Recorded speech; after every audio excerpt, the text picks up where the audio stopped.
Welcome, everyone. This is Coffee with the Founder. We're actually drinking coffee today because it's early in the morning. I love it. I'm Beck Bamberger, and we do this show because we want to better understand what it's like running a venture-backed company and why do you even do it to begin with? Because you got to be a certain level of insane, which is great. And that's what it takes to build phenomenal technologies and game-changing, life-changing, I think, innovations in the world, hopefully. So with that, coming from the Midwest, today with us is Shane Emmons, who is the founder and CEO of Swept. Shane, thanks for being here. Of course. Thanks for having me. It's a joy. Yes, it is. We're going to have a good time. We're going to do all the things. So, Swept, give us some context on that. You're using AI agents, you're using some supervision. It's a platform. Many things are platforms these days. So, how would you put it in your words? Yeah, if we get really cheeky, we call it the trust platform for AI. Okay. So we're really trying to make sure that all these agents and agentics people are building function in the real world, Yeah. stay consistent, and then when you're deploying them, really we're focused on high risk places, health, financials, manufacturing, where you put AI in, you got to know that it's not going to behave right. So Yeah. do kind of the right diligence there, cover yourself, and use something like Swept to supervise it and make sure that stays on track. Hmm. So is Swept the more AI that is overseeing the AI? How would you break this down? Exactly. It's Yeah. it's a combination of AI and algorithms. It's you don't want too much of AI just watching AI, but you need Yeah. to make sure that it's doing the right thing. And also, I think people are really bad supervisors and babysitters of AI because rightfully we're lazy, and Yeah. once we Humans are a think it's little bit. working, we're walking away from it. So want Yes. something that's a lot more vigilant than Yeah. us. Yes. You also say, or at least I'm reading kind of just in the description that you certify AI agents. What does this Mhm. certification actually look like? Yeah. Or So we validating? go Yeah. and evaluate them to see how well they function and to prove that they do certain things. So, it starts with do you do what you say you do and how well do you do it? Because nobody Mm. does it 100%, despite what they say. I'd call good Mm-hmm. 85% usually, but some Okay. do better, some do worse, depends on what you're looking at. Then Mm-hmm. you want to look for how well you are at resisting jailbreaking, prompt leakage, tool calls. Make sure you're not putting PII out there. Really just making sure that when you're putting it in place somewhere that it matters, that it does what it says. And it really just has an understanding of where the edge cases are so that anybody utilizing it is aware of that. Mm-hmm. Mm. And reception from your buyers is what like? And let me give the further context on that. You were just saying, okay, now we're actually having customers, now we're actually deploying this, now it's actually upon us, and we're not just playing business, as you said, we're doing business now big time, and we got employees and we're growing and all that stuff. What's the reception like, or what are maybe the hurdles of saying yes to buying it? Yeah, I think the hurdles usually come in a little bit of we know how well it does. We've Mm, vibe checked it. We've done some evals. We've written 100 tests. We know how it's done. Um, that's usually where the biggest hurdle is some education, because if you mm, haven't been burned yet by AI, it's not as quite real. I'll yeah. say if you work in a regulated environment or you've just been burned by AI already, it's like, oh, thank goodness you're here. That this is definitely Yeah. something we need. We've been trying to do it, and most people don't yet understand, the full possibility of AI means that you can only get a statistical certainty. You're never going to be 100% sure on how it Mm, functions, and they just hmm. don't know. We're bad at probability and statistics as humans to begin with. Yes. Putting that on a technology like this is even more difficult. But once you get past that, it's usually people are like, oh wow, wait, no, this is way better than I expected. So great for us once we get through the door. Once you get through the door. Hmm. So let's break down, how do you get through the door, would you say? Yeah, I mean, now we That's the really have, magical question for any enterprise for sales or anybody. anything. Yeah, really anything. So It's again, demystify for us because we also Yeah, learn I'd so much say here. it's still it's not a complete mystery, but it's always active. I mean, this is part of early That's right. startups anyway.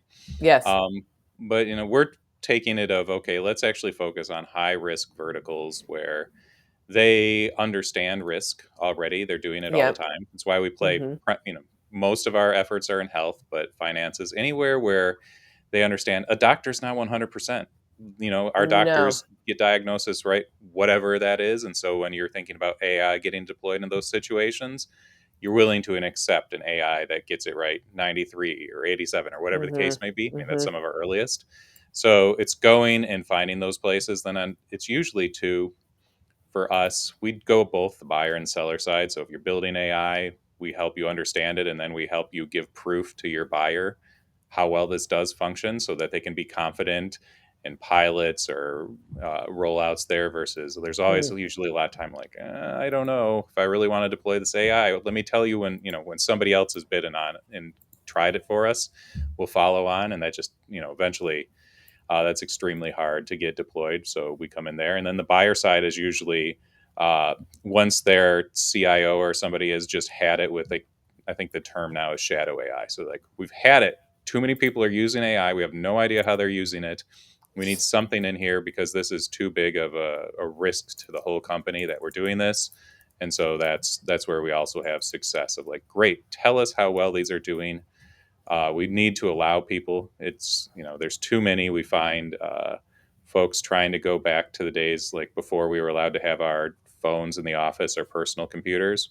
It's the same Yes. thing with AI. We're like, oh, we'll block it all. No, you won't. They're just going to get on their phone and ask the AI for the exact same thing if you don't let them do it easily inside your own network and Mhm. devices. So that's bringing it in. But I mean, it's still hard. It's still an education.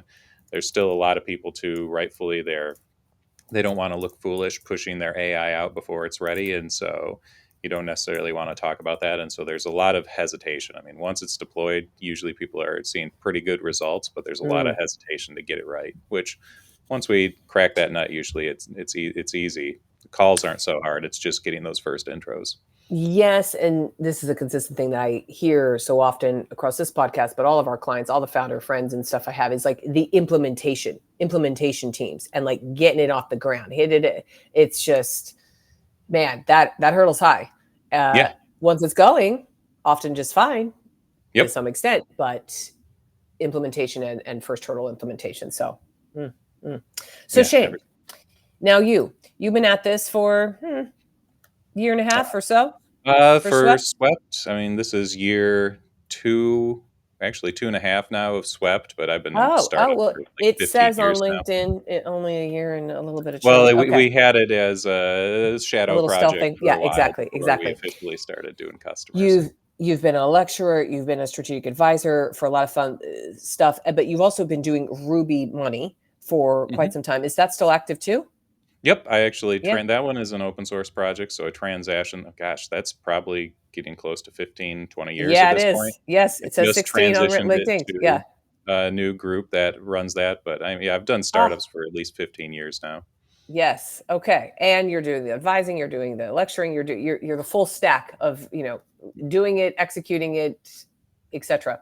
What drew you then to do Swept I of mean, all the for things you've me, done? Yes. yeah, of all the things, I mean, it starts with my degree from 20 Yes. some odd years ago as an Yep. AI. And so it finally was like, hey, this thing that was super cool back then is actually viable now. Relevant. So Yes. let's use that and all the experience for the last 20 years.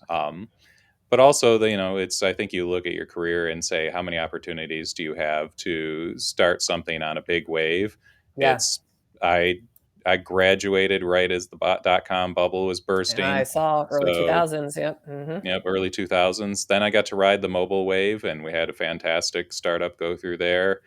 Uh, didn't do Web3, and now we've got AI. And it's like, I probably have more The than next thing. Yeah. another, I probably got another startup in me. Maybe this becomes so successful I don't need to, but I was like, it's just an opportunity to take it. And I mean, ultimately, I want to have control and build stuff in a certain way that myself and my co-founder Amy believe we should. So it's usually it's the not the why would you, it's the why wouldn't I do this, and there was no why not.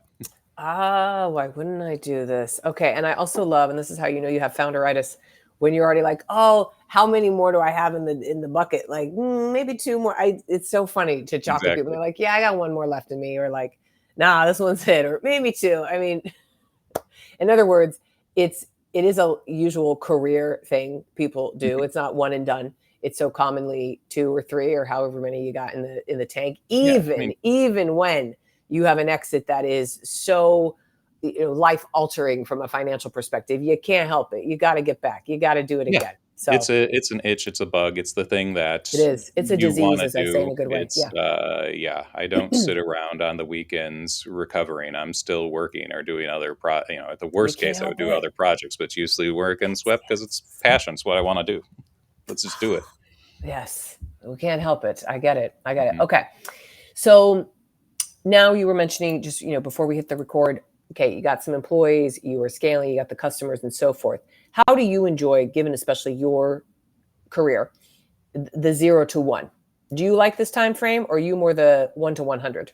Oh, no, I like everything up to the Really? point where it's called scaling it. I like 0, you get all that ideation, you get to just Yeah. it's just hustling to find the thing that fits, to Yeah. sell the thing and start building. I mean, I'm very much in the lean camp of you build it as soon as you sell it. You don't build it beforehand.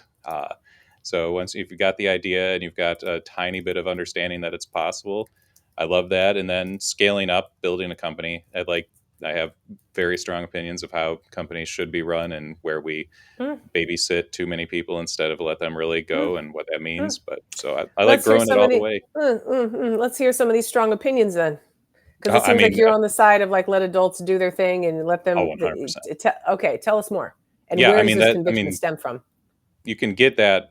The number one thing is like adults should be able to do their thing, and if you have adults in your company that need babysitters, you don't have adults, you have children, and Hmm. so that's usually like a lot of people are like, oh yeah, it makes sense, but it takes a certain person to not be able to be babysat sometimes, just because Hmm. we've grown used to it in schools and whatever. And so it's finding people who have the will to move stuff. I mean, I'm especially like you can't sit around and point fingers of why isn't this getting done. If it's not done, figure out how to get it done or point it to somebody else of like, hey Shane, Yes. you need to get this done. Like that's a big one Yes. that people don't just follow and do. It's we also right now we're still small enough. I'd like to see where this goes, but I Yeah. believe that everybody in the company needs to have the same level of impact. So we purposely pay people the Mm. same so that you are challenged to get to the level of you need to have the impact that Shane and Amy or Kyle or Peter has to So do that. okay, wait a second. So across the 6, 7 of you or something, everyone's the same? Everybody's the same, and then when you look back, and there's antibodies that get built in the company that are essentially looking like, why aren't you contributing the same? As well as it pushes the people of like, I get, they see the Mm. hustle and that we go and they lean in and push, but it also removes so much of the silly politicking that happens sometimes way too early in companies of I wanted to get the 3.5% raise compared to the 3% everybody get. Nope, the whole company is either getting a raise or not because of the way we work and the ways we succeeded or failed. And so it's pushing. I have no idea how long we can last. I would like to think that it I will last. We'll see how long and push it, Yeah. and really just. It also makes us right now where we adopt AI way faster than I see a lot of other companies because I need to augment myself to keep Yes. up in certain areas or somebody else Yes. does. So it's a fantastic hard problem, but yeah, I'm just absolutely tired about babysitting. I can't do it as a founder. I don't want one-on-ones that take half my week because everybody needs to feel like they're close to the founder or something like that. There's no one-on-ones period. There's a company Oh, meeting, so there's okay, so you're a okay, so meetings to you go. don't even do the one-on-ones. You're with the No, NVIDIA's it's like everybody perspective, loves yeah. them, but most of the time, again, it's politicking and triangulation, and it needs to all happen inside the team or company meeting. Just move it, go, get it done. And I have far and away enough to do that I don't need 7, 10, 20 Mhm. hours of one-on-ones and career Mhm. advice growth Mhm. like This at is a all. topic we haven't explored it here on this show, but it has popped up and it's more in the vernacular. NVIDIA CEO, of course, is famous for like, no, I don't do any. I have 47 direct reports. I'm doing no one-on-ones. Like, no. And I feel like a camp that is dividing a little bit on this. Mhm. I'm still thinking about it too because me personally, I do one-on-ones, but I'm like, hmm. How do you then build rapport and build real connection? Because I'll that to say me. Okay. Okay. My first cheat is everybody that we work with, I've worked with between 8 and 10 years, each one of them. And Ah, so see. Okay. So you I've had a have hack built in called I've already foundation. built Yes. rapport with them, but at the same Yes. time, Yes. You you're deep. gonna need a little bit, but Yeah. you have to push it into the team, and I need the company to be able to function without everybody feeling like they need a piece of me to function. They Mm-hmm. need to be able to run the whole thing. Because there's plenty to do. So I think you can build rapport. It takes effort to do it in team meetings. Mm-hmm. If you have to do it all one on one, it's probably not rapport. It's probably Yes. being too friendly. You also need to, whether it's have conflict, air dirty laundry, that has to be in public. It can't be behind closed doors constantly because I Mm-hmm. just find that it makes for an unhealthy team. So Yeah. we try to put it all out there and get it pushed. There's a Brene Brown saying that she has in her latest book that is, we don't talk about people, we talk to people. Yes. Just talk to the person. There's Yep. no like one on one that I'm complaining. Oh, Shane, I can't work with Cindy. She's just horrible. And you're Yeah, like, talk to go talk Cindy. to Cindy. I don't care. Why? Like, Yeah, go this, talk if to Cindy. I'm Yeah. not I'm not your work parent to solve the problem for you. And Hmm. really, it's for me, it's telling if people feel that they need that. It means that they're for us. It's definitely not the right place because they're not going to be able to have the ownership and point out where I'm dropping the ball or they're dropping the ball or whatever, if they have to Hmm. go find some authority parental figure to go take care of it, it's an immediate smell and it's not going to last here. I mean, it smells bad. Sounds like Hmm. to you, Shane. Yeah. Okay. The people you have worked with now for 8+ years that you've had, how did you assemble such a group? Was it just like, hey, we're now doing Swept and like come on back? Because Yeah, I pretty much. love, okay, it's just easy like It calls, but is like it break is it down not a too little far bit. from that. Okay.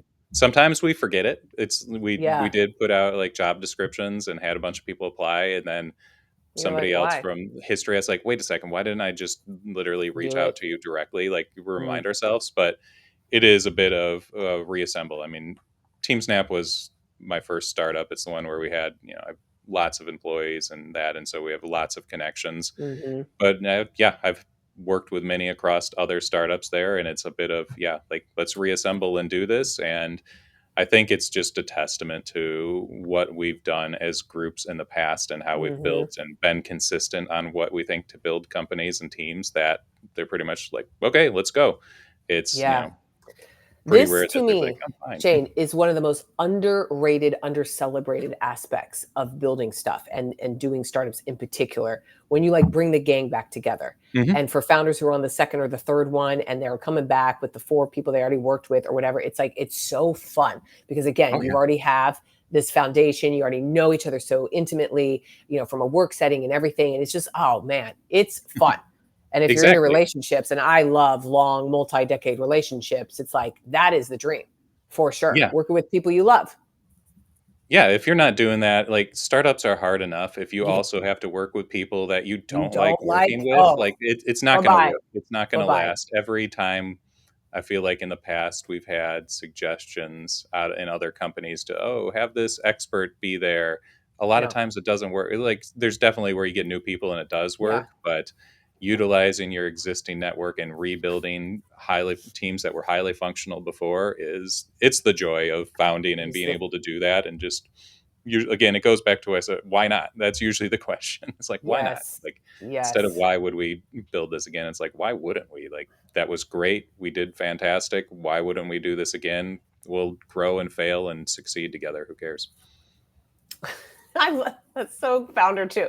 Who cares? Let's just see it. I just did a founder walk this morning with one of my dear friends, and we're just like, it's another great day to be alive. Let's do it. Yeah. Let's do it. It's going to be a billion, couple billion on the exit or not. Okay, we're going to Yeah, try. it might We're be going to try. zero, it might be like there's only you Zero might nudge be success 107. and luck as much Yeah. as you can, and the cards fall where they the whole point. I mean, it's usually people will ask, like VCs. I think a lot of times they're Yeah. like, they get the privilege. I say you're very privileged if you get to make 50 bets, and you often Yeah. I think probably look at founders and like they're making one bet. I was like, I'm not making one bet. I'm making 50. I'm making like 50 a day inside of the company, and then I'm also I've done 3 or 4 startups at this point, and you Yeah. make I got bets, some and bets. that's I want the exact same privilege you all have. I'm just going to have Mm. even more control than you. because I actually get to influence the company versus Yes. just put the money in. Yes, and sit on the sidelines, frankly. Yeah. Although they say they're hands-on, Everybody's they're hands on to a point, but they're yeah. never thinking about the business the amount I No, do. Like I'm waking up no, dreaming about it last night. So no. yeah, Oh, yeah? What'd you wake up dreaming about, by the way? I was traveling for conferences, what I remember, and I was doing like Oh, that's okay. So it traveling wasn't a for bad thing. It conferences wasn't a and trying nightmare. to solicit It was customers. okay. Oh, hmm. That's cool. I have those dreams too, and you're just like, "Where was I? Did I have that meeting already? Oh, no, that's upcoming." Okay, yeah. Yeah, I was trying to figure out who was there with me, and Yeah. like, wait a second, they're not working with me. Should they be working with me? Should they be? Are they on our CRM? Are they in the CRM already or not? Okay. That's exact. Oh, man. That's exactly what it was. Okay, Shane, to wrap us up here for now, and I kinda have an idea of your answer to this, but how Mhm. would you describe success now I mean, for success. yourself? Like, if you look at success right now, I think success for the next couple years is a team that is just constantly learning, failing, learning, repeating together, and confident we will succeed in some way, whether it's massive or not. We're going to succeed. Like that's what good is right now, and what Mm. success is just a team that has such a high trust, doesn't need to have their hands held all the time, and is just constantly pushing. High trust. This is a theme. I'm going to send this to our head of people, Jill. Shout out to Jill because we're looking at having trust as our word of the year for next year. We always pick a word 100%. of the year, and it's just like God, deep trust, lifetime Yeah. trust. Hopefully, is the goal, and you Yep. could really do a lot when you got that trust foundationally. Yeah, you Mm. gotta have trust that if all these balls we're juggling or plates that we're spinning, you have to have trust somebody else is going to pick it up as soon as you let it go. You're not even dropping it. You're letting it Nope. go, and they're going to get it. It's got to be that highly coordinated and high trust. Agreed. Agreed. Well, Shane Emmons, founder and CEO of Swept. God, may we all have trust in our teams this high that we could basically do anything we want and desire and fail together, succeed together. I mean, that's a dream. Thank you for being here. Of course, thank you.